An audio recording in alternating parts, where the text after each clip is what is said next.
Graças a Deus, irmãos, estamos aí na lição de número 5, a mordomia da igreja local. Cumprimentamos a todos com a paz do Senhor Jesus e dizendo que é uma alegria ter você conosco, né? E sempre fazendo aquele convite para que você se inscreva no canal, dê o seu like, faça o seu comentário, é sempre bem-vindo, e compartilhe a nossa aula. Hoje nós estamos na lição de número 5, a mordomia da igreja local. O texto áureo está baseado em 1 Timóteo, capítulo 3, versículo 14, versículo 15. Escrevo-te estas coisas, para que saibas como convém andar na casa de Deus, que é a igreja do Deus vivo, a coluna e firmeza da verdade.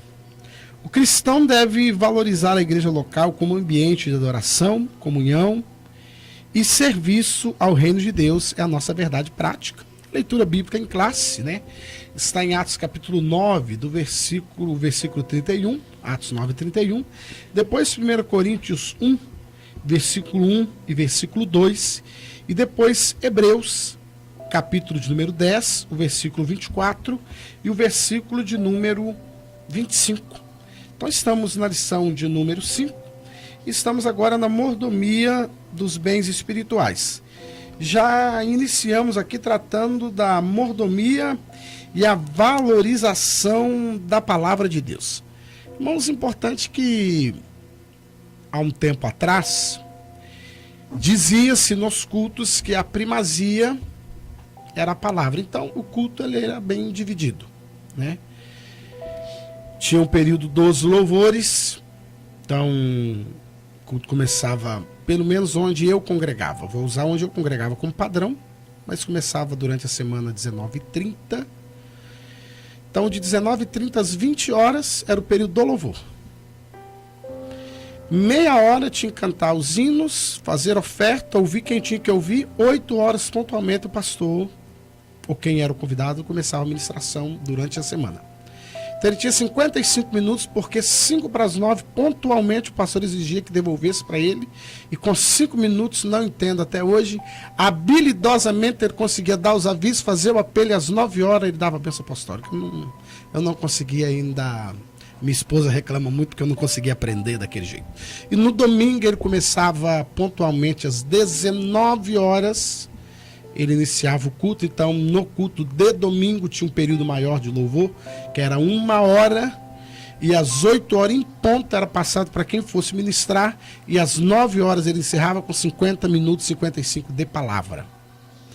Agora nós estamos vendo um período que o culto começa, nós temos 1h30 de louvor. Aí nós temos, eu não sei, eu não entendo por que tem esse nome ainda. Eu ainda não achei na minha Bíblia. Eu tenho 19 traduções lá em casa, eu procurei, mas não achei. Tem o Ministério da Dança, que eu não achei na minha, eu estou procurando. Eu estou com muita luta, mas eu estou lendo em todas elas. Eu estou com 19 traduções e não achei. Não achei o Ministério da Dança, tem o Ministério da Coreografia, porque são diferenciados esses ministérios, né? Então, eu achava que era até o mesmo, mas eu fui apresentar um grupo na igreja que veio visitar, e quando eu apresentei como coreógrafo, não, é diferente. Eu falei, que chique, descobri naquele culto. Então são 2 ministérios diferentes. Então tem a coreografia, tem o da dança, tem o teatro, tem aquele conjunto que é obrigado a cantar, tem aquela irmã que se ela não cantar, ela fica nervosa, e tem um outro irmão que se ele não cantar, ele vai ficar nervoso. Então, com tanta coisa, quando eu passo pregador, ele tem 20 minutos. Eu prefiro que não me dê para pregar nesse culto, porque eu tenho muita dificuldade de pregar 20 minutos. Então, se é para eu pregar só 20 minutos, eu prefiro que eu não tenha oportunidade, porque eu preciso de, no mínimo, 40 minutos para desenvolver um pensamento. Eu preciso de 40 minutos. É o meu mínimo para eu desenvolver um pensamento. Se eu não tiver, eu não consigo desenvolver, eu não consigo concluir. Então, dos 40 para frente, eu estou confortável. Menos de 40, eu me sinto completamente desconfortável para trazer uma palavra para a igreja de maneira que a igreja entenda. Então, é algo importante que mordomia e valorização da palavra de Deus. Nós sempre tem 2 coisas. A palavra ela tem que ter tempo para ser pregada. O ministrante tem que ser preparado para pregar e saber o que está falando. Ele vai pegar o texto que ele lê. Pregue no texto. Horrível você professor e você pregador, pega um texto e recita para mim 200 versículos e não me explica o versículo que você lê. Então não leia um versículo.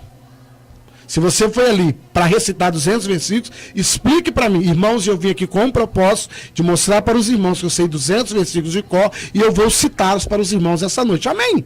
Tudo bem. Aí pelo menos eu já fico preparado para ouvir o seu recital. Então eu já sei que eu não terei uma ministração. Eu terei um recital de versículos. Então, irmãos, vamos aprender. Presbítero Sérgio.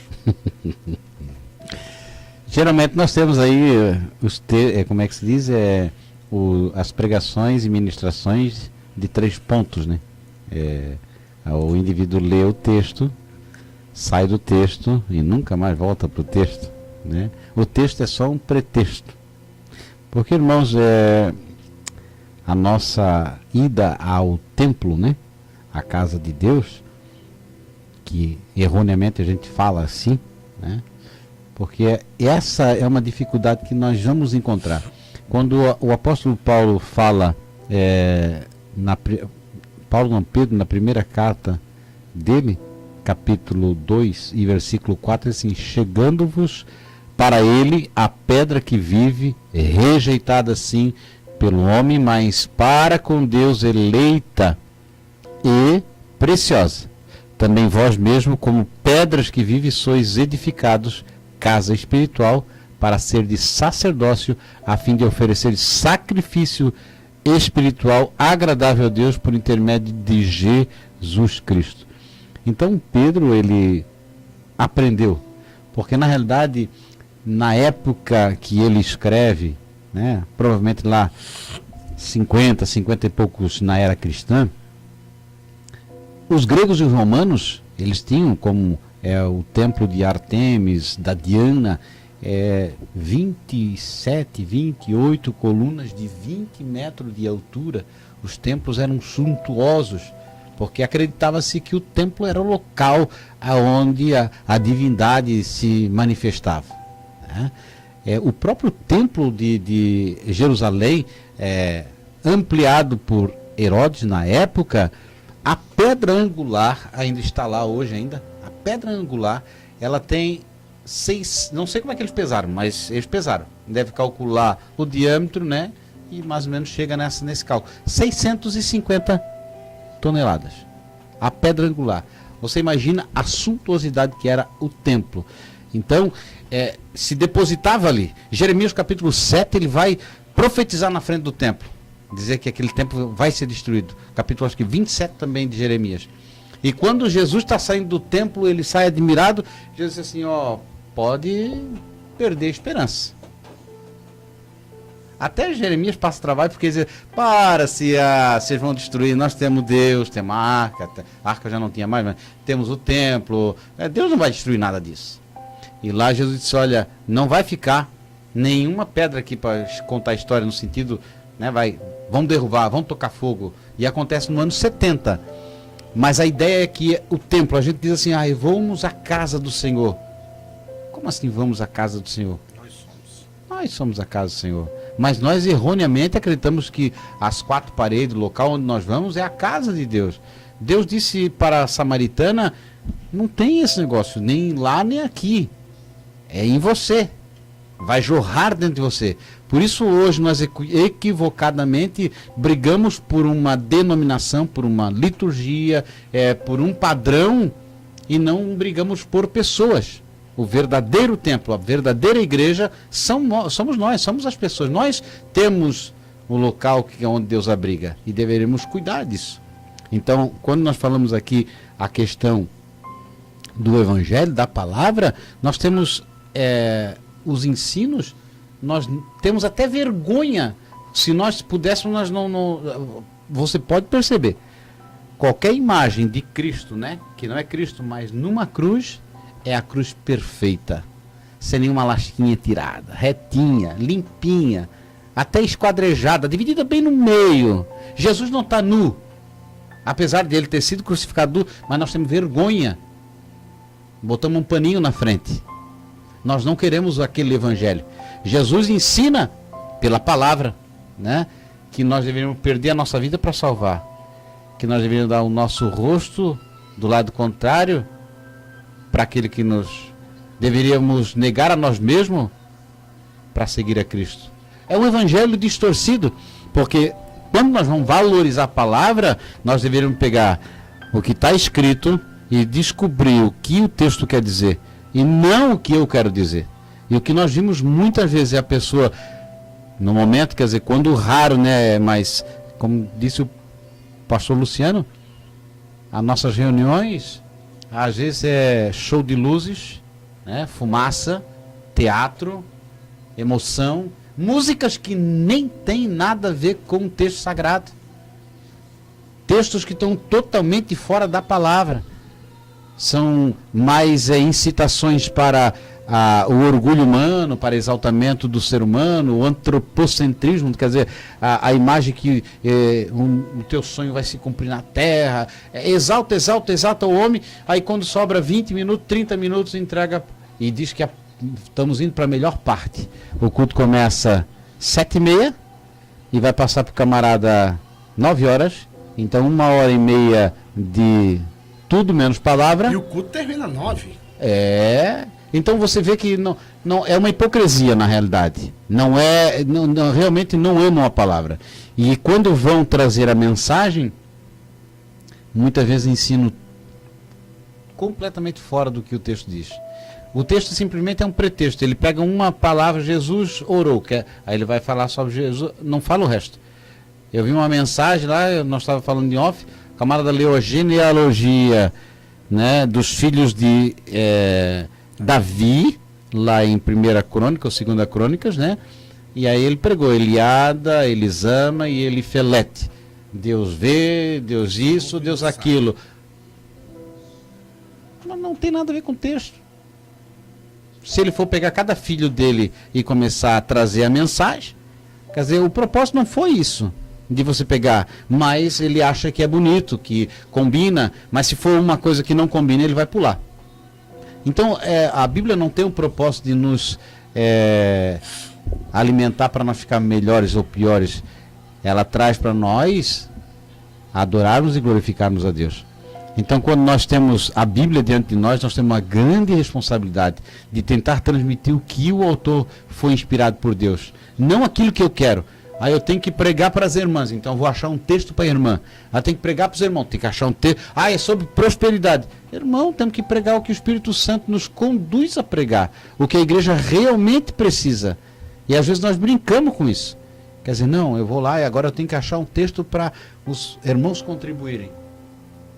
Quer dizer, a Bíblia é para quê? Tu vai descobrir o que tu quer, então não precisa. Nós temos que ler, reler, estudar, ver comentário, para nós podermos transmitir alguma coisa. Então, eu acho que dá bem para sintetizar, né, essa questão. E aí nós vemos a questão da responsabilidade da palavra quando vai além do ensino, desse ensino, que nós já passamos da época, passamos do tempo de termos bons colégios para crianças, boas creches para criança, para que nós pudéssemos ensinar, né, valorizando a palavra. O judeu aprendia todas as matérias alfabetizando a criança com a Torá, com os livros da lei. E nós poderíamos estar sempre na frente, né, colocando colégios para os nossos filhos.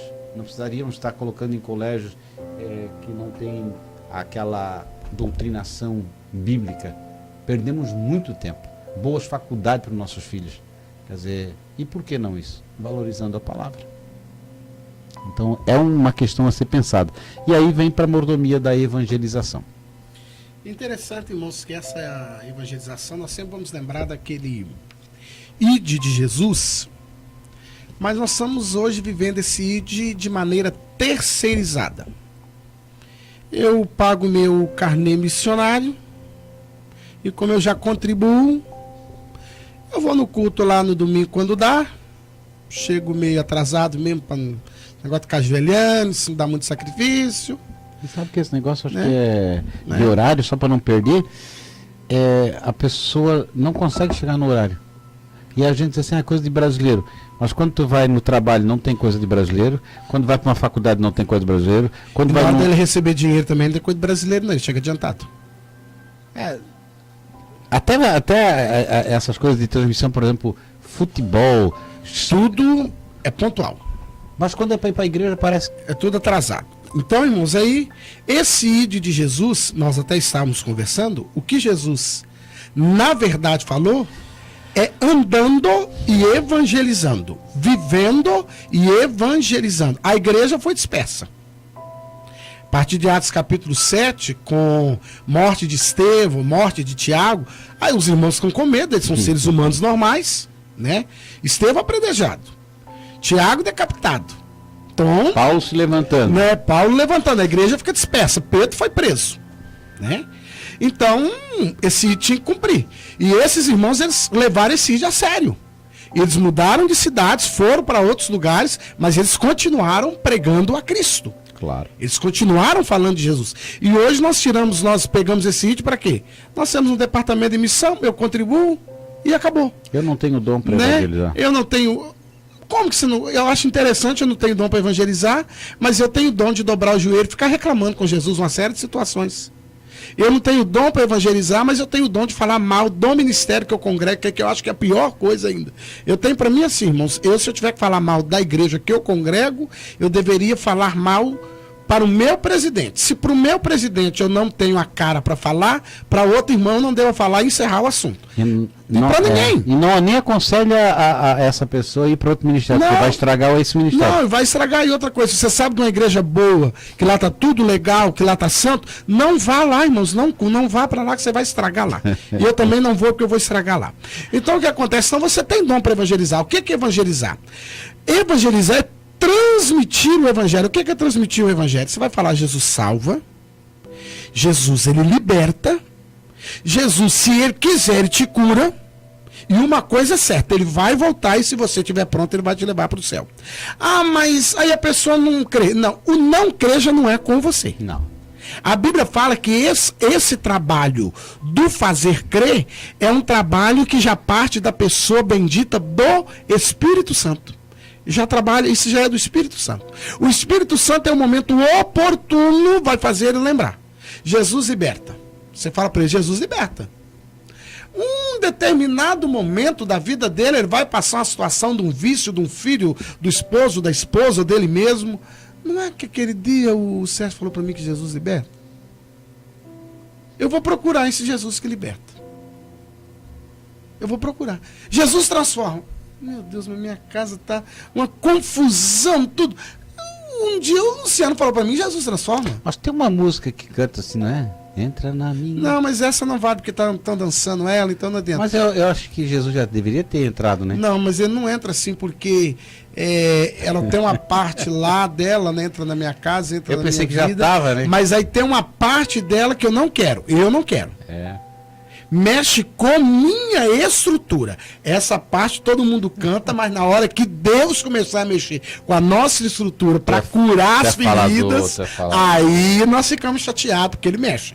Aí, irmãos, esse deve ser o nosso papel. É transmitir essa mensagem. Você está vendo a pessoa chateada? Jesus pode trazer a verdadeira felicidade. Agora, eu não posso obrigá-lo a crer. Esse é o nosso problema, que nós queremos obrigar as pessoas a crer. Pedro prega agora, irmãos. Ora, queridos, ele chega a chamar eles de irmãos, né? Ora, varões galileus, e todos que estão aqui, esses irmãos que vocês estão vendo, nós estamos bêbados dessa hora do dia. Está cumprindo em nós aquela promessa lá de Joel, capítulo 2, e nós estamos aqui. Vocês lembram aquele Jesus Nazareno que vocês mataram, que ao terceiro dia ele ressuscitou, que ele foi recebido no céu? Nós ficamos aqui, nós estamos esperando a promessa do Pai e tal, e eles dizem, mas nós estamos maravilhados porque eu estou ouvindo falar nas grandezas de Deus na minha própria língua, no meu próprio idioma, e como pode ser vocês, varões galileus, estão falando em outros idiomas? Pedro não obrigou ninguém a se converter, mas ele perguntou, alguém aí está crendo? Alguém crê que Jesus é o Nazareno ressuscitado, que ele salva, que ele cura, ele escreve o nome no livro da vida, que ele perdoa o pecado? Quem crê aí? Foi 3.000 almas, aceitou Jesus. Ele não obrigou ninguém. Então, irmãos, lá, o apóstolo Paulo, vamos lembrar lá de Paulo também, lá no capítulo 16 de Atos dos Apóstolos. O carcereiro fica tribulado, apavorado. Ele fala, vou me matar, porque agora fugiu todo mundo, como é que eu vou fazer? Não faça tal coisa. Crê no Senhor Jesus, crê no Senhor Jesus. Aí, irmãos, é outro texto usado errado, tá? Que aquele texto foi para o carcereiro. Crê no Senhor Jesus e será salvo tu e a tua casa. Aí alguém fala, não, aí eu vou e prego esse texto. Não, irmão, tá errado. Você pode discordar de mim, é um problema pessoal seu, e você não vai conseguir provar que isso é promessa. Essa promessa foi para o carcereiro naquele momento.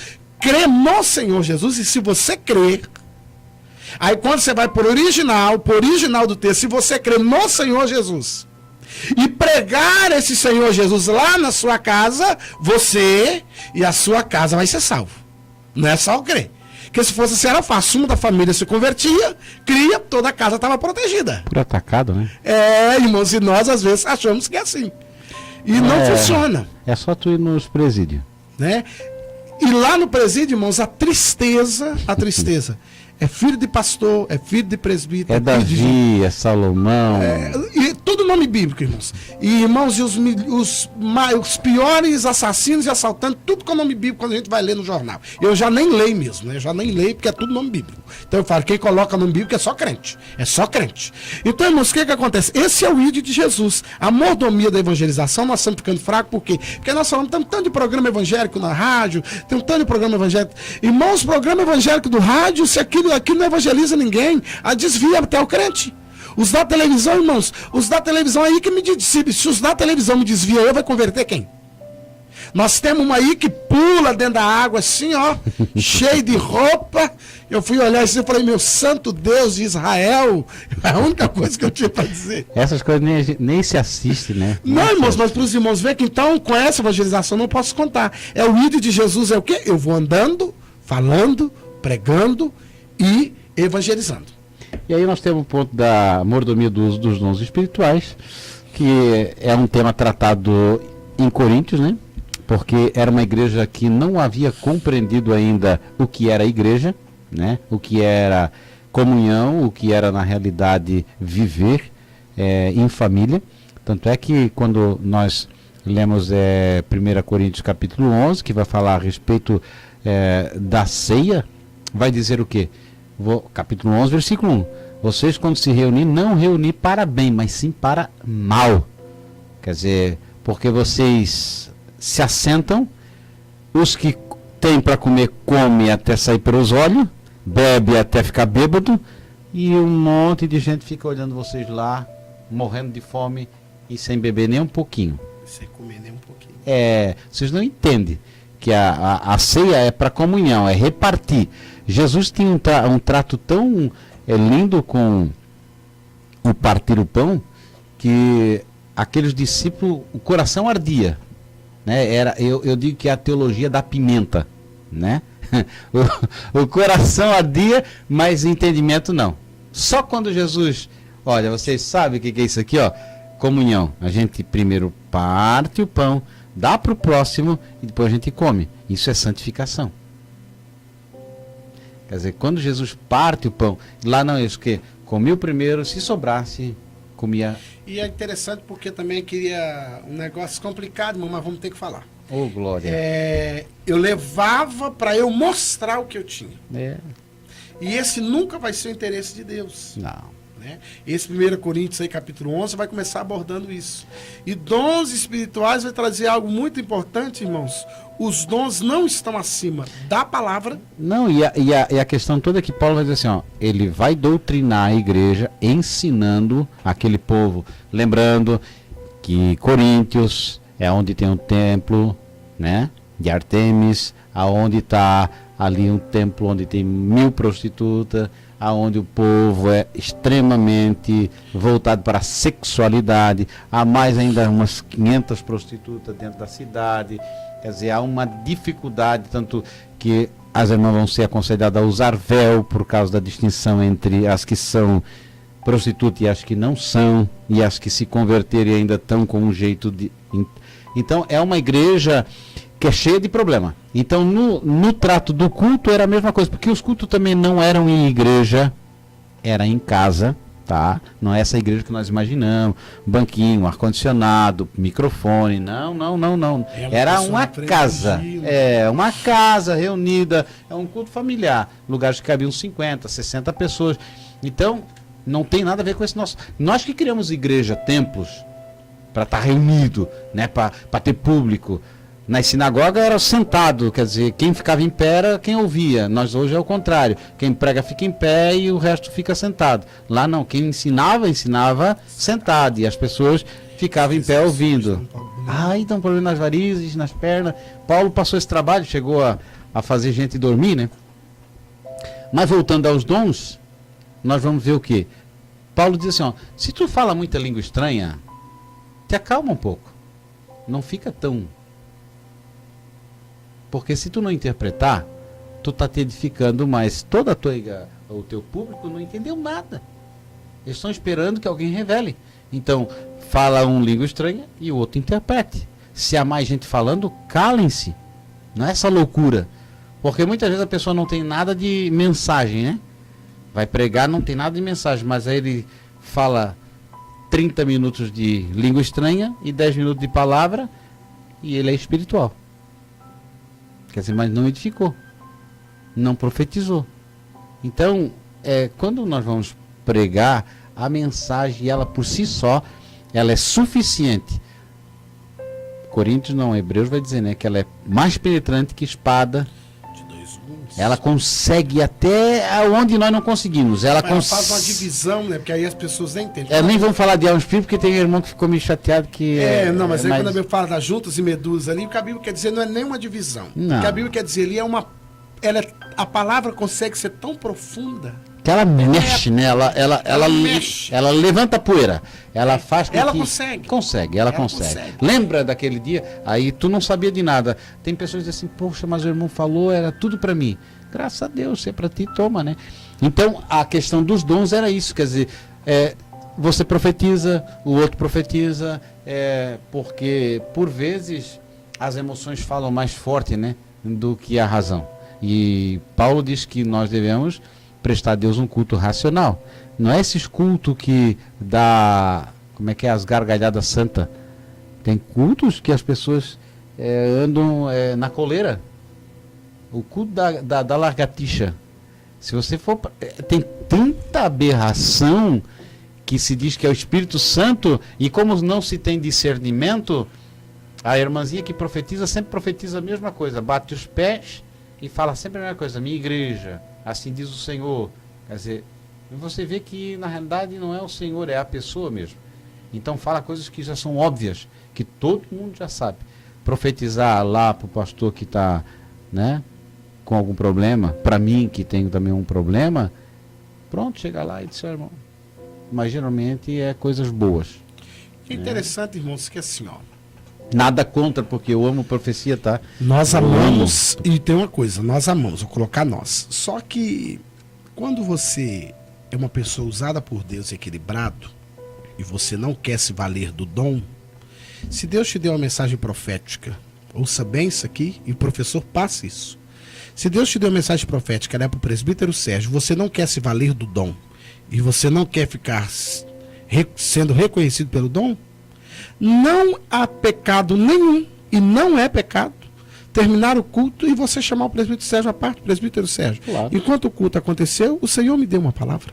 Nós temos o caso assim, é que as pessoas, às vezes elas generalizam. Vamos supor, vai lá João Batista, profetiza para, né, o Herodes, não, o Herodes, né? Herodes mesmo.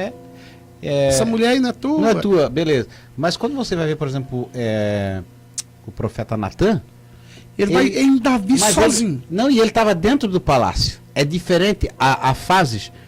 Tanto Natan quanto, por exemplo, Isaías são profetas do palácio, são conselheiros. Tanto Natan quanto Gade, o vidente, lá, ou o profeta de Davi, é diferente.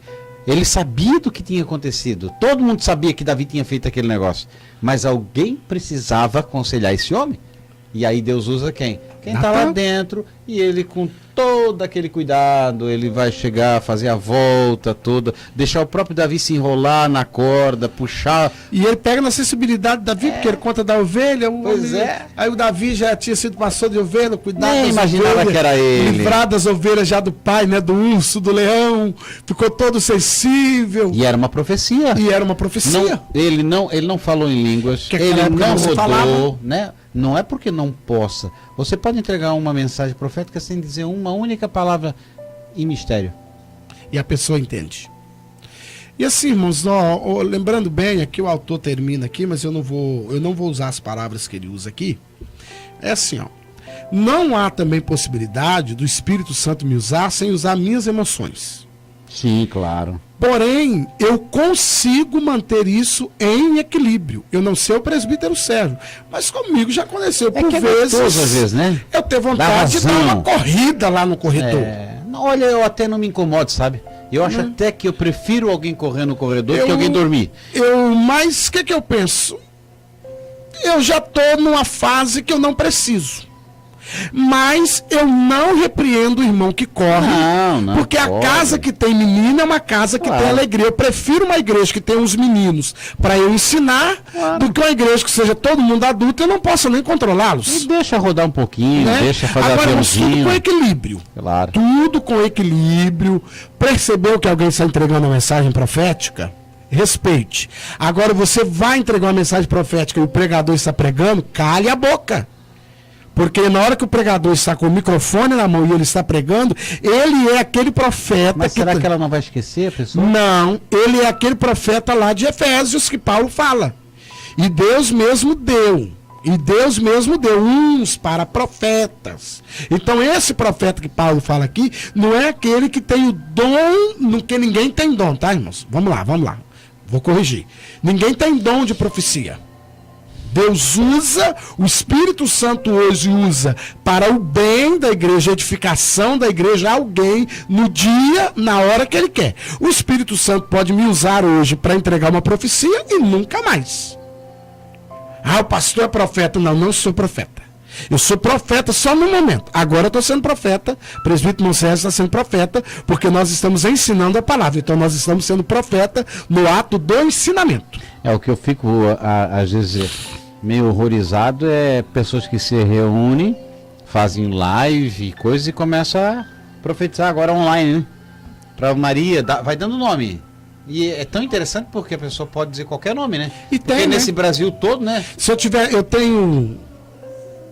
a gente tem no Face 5.000 amigos, né? Então não vai ter nem uma Maria das Dores lá? Pode ter a Maria dos Prazeres também. Né? Não vai ter nem um José Antônio lá, não vai ter nem um Pedro lá, não vai ter nem um Sérgio lá. Essas coisas genéricas assim é muito... Então, Jesus me mostrou aqui agora, 20 pessoas com dor na coluna. Até eu, irmão, vou levantar a mão, porque eu sou pedreiro e tenho dor na coluna também. Agora quero ver Jesus mostrar aquela pessoa, e eu já vi, já presenciei. O Espírito Santo mostrou alguém aqui que tem uma hérnia de disco, tá com a operação agora marcada, não é mais disco, agora é CD. Né? Com a operação marcada, que eu acho mais interessante, que aí eu vejo Deus. E lá e falar, é você. A questão toda... E a pessoa reconhecer. Agora esse negócio de ficar, o Espírito de Deus não se engana, levanta a mão. Não é. O Espírito de Deus não se engana, irmão. Eu vou contar de 1 a 3. Se não apareceu, não vai levar a benção. Irmão. E eu creio que assim, você vai olhar, olhando à luz da palavra, nós não precisamos julgar nós. Temos a palavra como a nossa base. As manifestações de profecia, tanto no Antigo quanto no Novo, não era essa banalização de você montar uma casa e ter 100 pessoas e o profeta entregar na mesma hora uma mensagem para cada um. Olha para um, entrega para outro, sobe o monte, lá é o lugar onde eles têm. E outra, é horrível você ver as pessoas brincarem com as coisas de Deus. Sim, Senhor, fala. Estou entendendo. Irmão, para, gente. Você não tem essa intimidade toda. Deus não fala no teu ouvido, assim. Não sou incrédulo, mas isso não tem base bíblica. Como dizer, agora entendi, não, vou falar, Senhor. Gente, isso é infantilidade. A única pessoa, né, presbítero Sérgio, é interessante, irmãos. Uma pessoa que Deus defendeu nessa situação foi quando Deus fala a respeito de Moisés, quando Deus fala mas é diferente, né? Moisés ouve a voz de Deus. Olha, mas aí olha para os irmãos. Transmite, né? Isso que eu acho que nós temos que fazer um paradoxo. Aí outra coisa. E quando o próprio Cristo fala de João Batista, ele encerra um ciclo. Ele fala, olha, nunca houve profeta maior do que João Batista, e depois dele não haverá. Sim. Então, eu penso assim, irmãos, É assim. Jesus encerrou, está encerrado. Nós vamos Aí, ver irmãos, na igreja de Antioquia, vai ter profetas também. tem. Lá tem os mestres e tem profetas. Não é que nós estamos falando que não tem mais... Tem profecia, tem, mas eu digo que muitas vezes essas emoções e o desejo de se aparecer é tão grande que a pessoa usa o público para atrair para ele a atenção. Porque a mensagem maior e a perfeita, a revelada, é a palavra de Deus. O próprio Paulo vai dizer assim, se vir um anjo e trazer outro, ou eu mesmo, é anátema. Quer dizer, se nós tivermos a Bíblia, ela já nos orienta o que devemos fazer. E pronto. Nós não precisamos ir num profeta perguntar se vamos casar, se vamos comprar vender um terreno. Isso é decisão sua. Ore. Claro. Orar é seu dever. Tem o Espírito Santo dentro de você. A Bíblia até fala sobre isso, né? Tiago vai falar, não diga que vou... Tiago vai nos ensinar, não diga que vou viajar, que vou comprar, que vou fazer. Não, diga, se o Senhor permitir, se o Senhor abençoar, eu vou. Então, irmãos, encerrando aqui, nós somos contra. A igreja precisa tudo dos com ordem, nós, tudo com decência. mas tudo com ordem e com decência. E lembrando bem, que é para a edificação da igreja e não... Para promoção, né? E não para enriquecimento de quem entrega revelação e profecia. É porque assim as pessoas elas têm esse desejo do misticismo, do transcendental, daquilo que é misterioso. Então a pessoa tem até medo de, não toca, não fala. Gente, não, irmãos, o certo é o certo. E o outra Espírito coisa, Santo, ele não traz confusão. O presídio Sérgio, está acontecendo um problema seríssimo, irmãos. E nós somos o culpado. Se você dá audiência, você é o culpado. Umas dezenas, eu vou dizer, as centenas no Brasil e no mundo, que agora não trabalham e só nas lives proféticas ainda dá o número da conta e os crentes bocó depositam dinheiro. Eu vou começar, mas eu não consigo fazer, então. Eu consigo fazer assim uma pregação, mas aí eu sei que eu não vou ter tantos adeptos. É a mordomia da ação social da igreja. Essa questão da ação social, Amós já reclamava isso, né? Essa questão do assistencialismo, Amós reclama. Tem outros profetas que vão dizer assim, vocês moram em casas, e a casa de Deus está assim. Outros profetas vão denunciar. Ageu, né? Ageu vai falar, vocês estão lá e a casa de Deus está lá. E aí você vai ver, por exemplo, Neemias e outros reclamando, como é que vocês oprimem os vossos irmãos. O outro vai dizer assim, esse é o jejum que vocês fazem, deveriam parar de oprimir o seu próximo, ajudar ele. As leis de Deus vão ser bem claras, não colhe toda a colheita, não arranca tudo, deixa de ser fuinha, né? Deixa um pouquinho para o que vem colher atrás. É o caso de Ruth, né? Que vai e colhe lá no negócio de Boaz, no campo de Boaz, porque tinha mais. É claro que Boaz mandou deixar um pouquinho a mais porque queria encantar a menina, né? Mas é outro caso. Mas era um costume. Então era um costume. Cuidar dos órfãos e das viúvas. Ainda vai dizer no Novo Testamento que a religião pura e imaculada para com Deus é essa: visitar os órfãos e as viúvas nas suas necessidades. A primeira menção é capítulo 6, eu acho que quando de Atos dos Apóstolos, quando vai nomear os diáconos. É porque a igreja cresceu e todo mundo está comendo, todo mundo está, e os gregos falaram, as viúvas judias são assistidas, os órfãos judios são assistidos, mas os gregos estão se convertendo e estão ficando sem assistência, como é que fica? Então nós, por exemplo, temos, como falamos anteriormente, que você não bota o seu pai no asilo, a sua mãe no asilo. Os judeus davam mais valor à tradição para até se isentar dessa responsabilidade. Dizer assim, isso é corban, é sacrificado a Deus, então meu pai pode morrer de fome, né? E às vezes você vê assim, viúvas reclamando que chegam a fazer empréstimo para os filhos com dinheirinho da aposentadoria que é descontado e os filhos não pagam mais. A coitadinha tá lá, ganha só R$900 por mês, ainda faz um empréstimo lá de R$2.000 para ajudar os filhinhos, e os filhinhos não pagam. Os filhinhos da mamãe faz que não veio. Irmãos, nós temos que cuidar dos nossos, né? A igreja deveria, olhar a necessidade do nosso próximo. O irmão está desempregado, tem filhos, a situação está difícil, nós devíamos se coçar, e não precisa ele nem pedir. Nós devíamos, irmão... nós temos um caso bonito ontem na igreja. Um irmão que é missionário, o carro dele na rodovia, veio outro carro perdido, desgovernado, bateu no carro dele e não tinha seguro. Ele tem seguro, mas não tem dinheiro para pagar a franquia, R$ 1.800. Vamos fazer uma coleta, quem dá isso, daquilo? R$ 2.000 levantaram para o irmão. Toda a igreja. Aí tem uma necessidade, outra necessidade, mais R$ 600. Levantasse quase R$ 3.000 num culto que não tinha 150 pessoas, não, tinha umas 100 pessoas no máximo. Porque a necessidade estava dentro da igreja. Servia a Deus com o seu bolso também.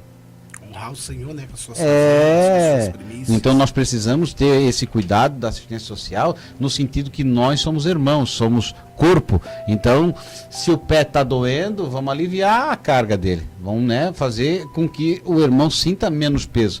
Porque muitas vezes o irmão está hospitalizado e não pode trabalhar, mas a luz vem, a água vem, as contas não param, as bocas precisam ser alimentadas. E nós não podemos só orar pelo irmão para que Deus cure. Até que vá curar, pode curar, mas tem a despesa para pagar. Até que a cura venha. Então nós precisamos se compadecer, né, do nosso irmão, não só de palavra, falar da situação, mas Deus nos dá condições, vamos repartir, fazer igual o menino. Deu, comeu e sobrou. Vamos confiar no Senhor. E a igreja também, uma parcela do dinheiro que entra não é dela, é do povo. Então nós precisamos aprender, nós que dirigimos igreja, congregação, que o dinheiro que entra com as ofertas, com os dízimos, é para manutenção da casa de Deus. E a casa de Deus nós aprendemos que não é o templo. É nós. Somos nós. Vamos valorizar as pessoas. Quer dizer, às vezes já tem em caixa lá, né? A igreja já tem um dinheiro em caixa, mas fica para segurança. Aí faz mais um apelo. Aí o irmão já deu o dízimo, já deu a coleta, aí criou-se o departamento da assistência social, o departamento da missão, e o dinheiro que é para ajudar, que é o dízimo também, não se pode tirar. Só para pagamento de folha de pagamento. Não pode. Tem que ser para tudo. A manutenção é tudo. Eu sei que pode chocar um pouco, mas é bíblico. Nós precisamos aprender a ter fé e crer que o dinheiro que entrou sai e entra de novo, né? Porque assim nós vamos ajudar uns aos outros e cumprir a lei de Cristo. E aí, irmãos, corroborando com o que o presbítero Sérgio falou, encerra esse segundo tópico, que é o quê? Isso tudo acontecendo, nós estaremos agindo para a glória de Deus e num alívio ao próximo, que claro. É o que encerra o tópico. É. Então, tudo isso faz parte da nossa mordomia como mordomos. Faz parte dessa mordomia da igreja local, né? Faz parte do meu congregar, do meu conviver. Porque, assim, irmãos, a demonstração de amor que Deus espera, né, de eu para com Deus, porque Deus não precisa de cesta básica, Deus não precisa de remédio, Deus não precisa de reforma de casa, Deus não tem necessidade nenhuma. Agora, eu só demonstro o verdadeiro amor de Deus quando eu consigo demonstrar para o meu irmão que congrega comigo. Então, quando tudo isso acontece, mordomia, né, aí nós estamos fazendo o quê? Cumprindo essa mordomia da igreja local. E agora, irmão, nós estamos indo aqui, a mordomia dos crentes na igreja local, que é o terceiro tópico, né? Em primeiro lugar, é preciso congregar. Irmãos, hoje nós estamos tendo essa dificuldade. Eu não tenho congregação, não congrego, sou desigrejado, né? Tem uma grande turma aí que estão se considerando desigrejados.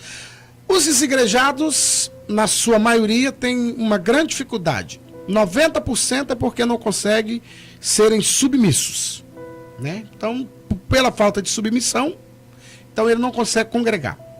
Outra porcentagem é porque abriram um ministério para si próprio, não deu certo, aí não consegue congregar com mais ninguém, porque já teve poder na mão, não consegue mais ficar sob domínio de ninguém. E outros porque dizem não concordar com denominação tal. Olha, irmãos, nós temos uma gama de denominações. Eu acho interessante que Israel tinha 12 tribos, né? Então, todas as 12 tribos, cada um tinha um costume diferente. As tribos elas eram diferenciadas, nenhuma delas eram iguais e elas nem falavam a mesma linguagem. Quando você vai estudar de forma profunda, elas não eram iguais. Por exemplo, a tribo de Levi nem trabalhava.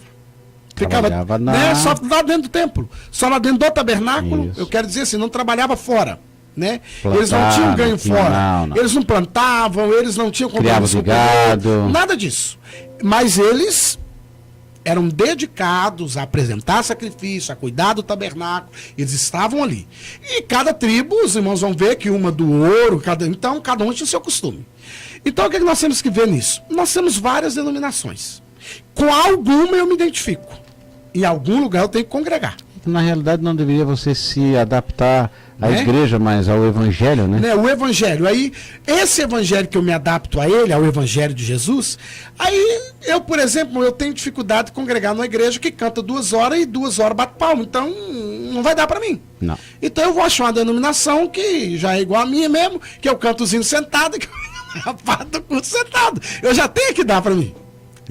É esse ponto de vista que eu gostaria que você entendesse. Mas até aquele irmão que é mais animado, quer bater uma palma, quer dar uma mexidinha. Então, irmão, procura aquela igreja aqui, procura aquela denominação, porque a igreja somos nós. É isso aí. A igreja somos nós. Mas procura aquela denominação que se enquadre a sua personalidade. Mas não deixe... Que esteja dentro da palavra, né? Que esteja dentro da palavra, né? Que não venha trazendo aí coisas diferentes para também te manter lá, um forrozinho, um forró cristão, né? Um crentão gospel. Aí, irmão, aí... Uma cachaçinha evangélica. É um... Cigarrinho sem nicotina.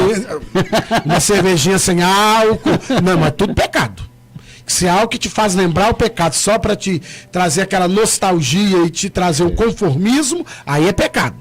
Então, isso é interessante. Você tem que congregar, porque o congregar vai trazer algo importante. Eu vou conseguir demonstrar o amor de Deus que está no meu coração quando eu congrego.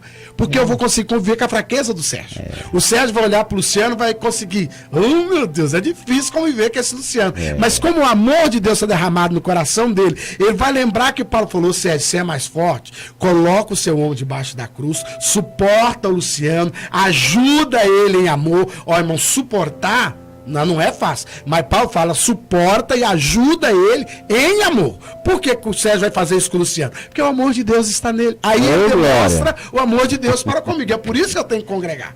É nesse momento que eu tenho que congregar. No congregar, irmãos, eu vou aprender outra coisa. Se eu quero morar no céu com o Sérgio uma eternidade, como é que eu não vou conseguir congregar com ele uns anos aqui na terra? Então eu tenho que congregar. A Bíblia jamais vai ensinar, irmãos, eu ficar em casa, ter um culto em casa, eu mesmo celebrar a minha ceia. Não, agora é a ceia, daí tu abre lá e você mesmo pega, abre, você mesmo se consagra o pão, você consagra o vinho, faz a festa para você e seus filhos. Não, irmãos, não é isso. Coinonia não é isso. Então nós temos que ter o ato da comunhão. Então, irmãos, aprendendo isso, em primeiro lugar, é preciso congregar. Passar o presídio com César, senão, irmãos. Ai, meu Deus, e agora ficou líderes cristãos como mordomos. Quer dizer, aqui vai falar os pastores, vai dar o exemplo de lavar os pés, de ser acessível. Quer dizer, essa é uma grande dificuldade, porque muitas vezes a pessoa que está na liderança pensa que é o patrão e as pessoas são empregados, né? Pensa que ele é o Deus e os outros são os seus súditos. Isso tem sido uma grande dificuldade, né? Marca a hora, não pode ir visitar, manda o próximo, né? Diz, ó, vai lá o meu auxiliar, ele nunca visita, ele sempre está em reunião. Quer dizer, é complicado. Quer dizer, se você quer ser um pastor, um líder, e não quer ter contato com as pessoas, não quer entrar na casa deles, está na profissão errada, né? Nem é profissão, mas deveria procurar outro lugar. Quer dizer, líderes que ganham mais do que empresários, né? Não, tem líder aí ganhando mais do que eu preciso. Meu Deus, muito mais. Tem líder, irmãos, isso é tão complicado, presídio certo. Eu provoquei demais, peraí, mas deixa eu molhar o meu bocado. Tem alguém, moço, tem líder ganhando mais do que um ministro do Supremo Tribunal Federal, que tem que ser concursado, tem que fazer uma faculdade, tem que estudar anos, tem que passar por... Mas quem serve o evangelho, viva do evangelho, né? Não, irmãos, viver do evangelho, não, viver para o evangelho. Ah, tá. Jesus, mas aí para o evangelho. Aí eu tenho que Digno é o obreiro do seu salário, mas é salário. Não é da fortuna. Mas não dá para comprar um jatinho, uns helicópteros. Quantos teve Paulo? Eu não sei, mas é que naquela época também não tinha helicóptero, não, né? Mas tinha navio. Navio pode ser, né? Paulo podia ter tido navio, não podia? Então, se você analisar assim, foge da realidade do evangelho de Cristo. Nada a ver. Porque essas pessoas que, por exemplo, estão com um avião, um helicóptero, podiam doar tudo isso para caridade, para assistência social. Não precisa andar de avião, anda de carro. E não precisa ser uma BMW. A gente pode paga passagem aérea. Opa, não precisa também ser uma BMW, pode ser um carro mais simples, que tem um ar-condicionadozinho. Quer dizer, tudo, conforto, não é pecado. Então, se você analisar, é uma vida de ostentação, né? é os melhores ternos, as melhores roupas, é porque Deus é o dono do ouro da prata, só para eles, porque para os membros pode ver com salário mínimo, não tem problema. E exige-se a fé dessas pessoas, porque eles têm que... Então, os irmãos estão entendendo que esse ponto aqui é até complicado, porque você pode estar diante do teu líder que está nessa posição e você não vai nem poder falar duas vezes, porque pode ser até mandado embora. Porque... Mas está aí na lição. Não, mas é que no ar eu posso porque eu não estou, meu pastor, mas meu pastor aqui é bonzinho, ele não ganha tanto assim. Boa. O carro é dele, não é da igreja. Então ele não se enquadra nisso. Mas estão entendendo que são usurpando aquilo que é, quer dizer, eles tiram mais do que a lã da ovelha, eles tiram adiantado. Hoje até com esse negócio de cartão, a pessoa para dar coleta dá até do que não tem, porque ela faz em 12 vezes. Gente, é um absurdo a exploração que se faz em nome de Cristo, em nome do Evangelho. Enquanto nós poderíamos fazer assim, vamos fazer uma campanha para comprar a casa própria da Maria viúva lá, que está morando debaixo da ponte. Aluguel. Não se faz. Não se faz. Vamos ajudar o irmão fulano ali que está com o aluguel atrasado, irmãos, e está sendo para ser eu vi um líder aí numa coisa aí, fazendo a campanha 13º, você paga aluguel, né? Paga aluguel, mas você vai dar uma parcela do aluguel do ano. Se você pagar R$1.000 por mês, você vai pagar 1.000 e no final do período você vai ganhar uma casa própria. Gente do céu. E se a pessoa não conseguir, a culpa é dela que não teve fé, tá? Já está tudo explicado para ele. Então, para finalizar, a mordomia, nós como líderes temos que estar sujeito, como aprendemos lá os operetes, nós temos que estar sujeito a dar nossa vida. O camarada que vai telefonar 2 horas da manhã para você ir na casa dele, ungir o filho, ir lá na casa do fulano tal que está endemoniado. Isso é ser um líder que incomoda. Não é todo mundo tem chamada para isso. Então, não entra onde você não aguenta. Quer dizer, ser líder é estar tocando as pessoas, é aceitando elas estar do teu lado. Elas são carentes, elas querem você. Então, quando você pensar em ser líder de alguma coisa, é lidar com gente. Se você não gosta de estar com pessoas, não pense em ser líder nem liderar ninguém. Não pense só pela recompensa ou pelo aplauso. Mas tem também o sofrimento. Jesus não tinha sossego. Era de manhã, à tarde e à noite. Ele saía de um lado para o outro e a multidão atrás dele. Quer dizer, ele estava aqui, todo mundo corria atrás. Jesus disse, vocês estão aqui por causa do pão, né? Mas dava pão, continuava dando pão. Então, é suportar estar junto com a multidão. E nós estamos... no final aí a mordomia agora dos membros e congregados, para nós finalizar, né, irmãos? Mostrando que todos nós aqui, só para encerrar, que isso aqui vale para nós. Se o líder tem que ter essa responsabilidade de estar acessível, nós como membros e congregados nós podemos a nossa responsabilidade, primeiro de procurar gerar outras pessoas para o reino de Deus, fazer de tudo para que essa igreja dê certo, a igreja que eu digo assim, irmãos, para que o lugar que nós congregamos seja bem cuidado, dê certo. Contribua, oferte, se precisar limpar, ajuda a limpar. O presídio Sérgio deu um exemplo aqui, tem uma campanha lá para alguém com necessidade. Você não pode dar 1.000, mas você pode dar 50, doa 50, doa 10, doa 5. Passou R$5, mas irmão, R$5 para quem precisar de 1.800, aí fica faltando só 1.795. Se outro, irmãos, é assim que a gente faz. Então isso faz parte da nossa mordomia. Outra coisa, irmãos, faz parte da nossa mordomia de membros congregados, é a gente criar um ambiente de paz onde eu congrego. Oh, glória a Deus. Isso é maravilhoso. Eu vou sentar perto do irmão Sérgio no culto.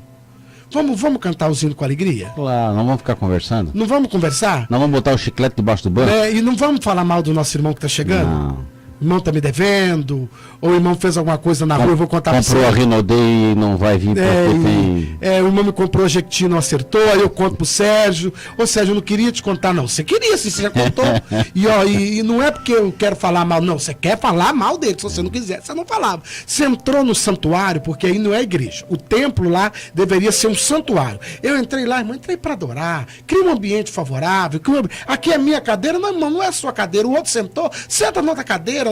Você é um obreiro, chegou, o púlpito tá cheio, não fecha a cara, senta lá embaixo. Você é pastor sentado no púlpito. Irmãos, eu sou pastor, se eu estiver no púlpito, se eu estiver lá na portaria, eu sou pastor. Tudo do mesmo jeito, não me altera nada. Vamos, como membros e congregados, criar um espaço, um ambiente agradável para que a glória do Senhor se manifeste. Se inscreva aí no nosso canal, esteja conosco aí na lição de número 6, compartilhe a nossa lição. Comente alguma coisa, nós respondemos. A gente está aí para responder, dê um like e que Deus os abençoe no nome de Jesus. E o nosso desejo é ser bênção na sua vida. Que Deus nos abençoe em nome de Jesus. Até a próxima lição.